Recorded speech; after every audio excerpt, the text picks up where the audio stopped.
Hi, Pastor Nathan Decker with your hashtag Better Together devotion for today. And this week I've been focusing specifically on what does it mean to be a parent and to raise up your children. And this is just some advice that I can give you from my experience as a parent, but also in watching and learning and helping other parents through the scriptures and through understanding of our faith and what it means to be a parent.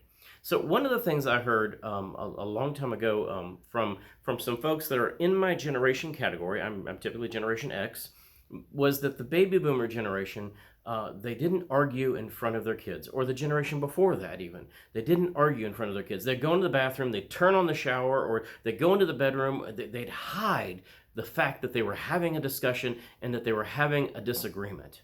And no, they didn't shout or yell maybe, but they were disagreeing and they hid the fact that they were disagreeing. They hid the fact that they were in conflict.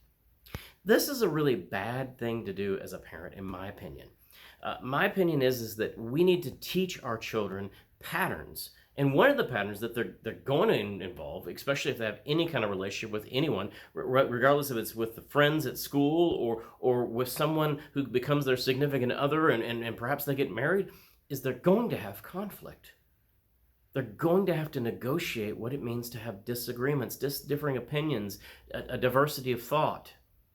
And one of the things that we need to relearn and reclaim as humanity is the ability to negotiate those conflicts.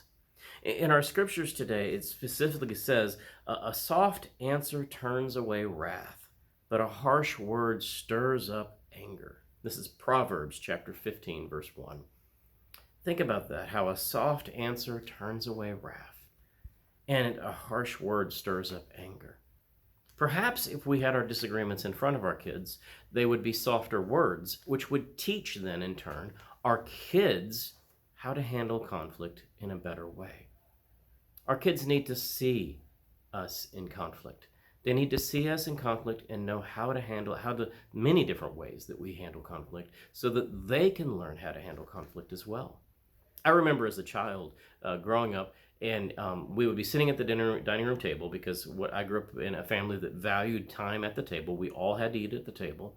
If my dad was off work and my mom was off work specifically, we were at table that night to have dinner together. And somehow, sometimes we would get on the conversation of church, and my mom and dad didn't necessarily agree with things on faith-based stuff, so one of them would politely just get up and leave from the table while the other one was talking to us kids about faith. Meanwhile, the opposite would happen with politics. We would start talking about politics, and one would get up and leave from the table because they didn't want to talk about that kind of stuff. And so what I learned from that was, oh, you're not supposed to talk about religion and politics. It's not a good thing. You're going to upset somebody. They're going to leave. Well, maybe that was the case, but maybe I need to have conversations about these things. Maybe you need to have conversations about these things. Maybe if we have conversations about these things and stay at the table together, we can learn and show the next generation what it means to disagree and to not jump to conclusions or divisiveness that tears apart our communities. We need to learn how to be in conflict. And I can't think of a better place to learn that than from mom and dad at our home where we learn, love, and so many other lessons. Teach your kids, show them.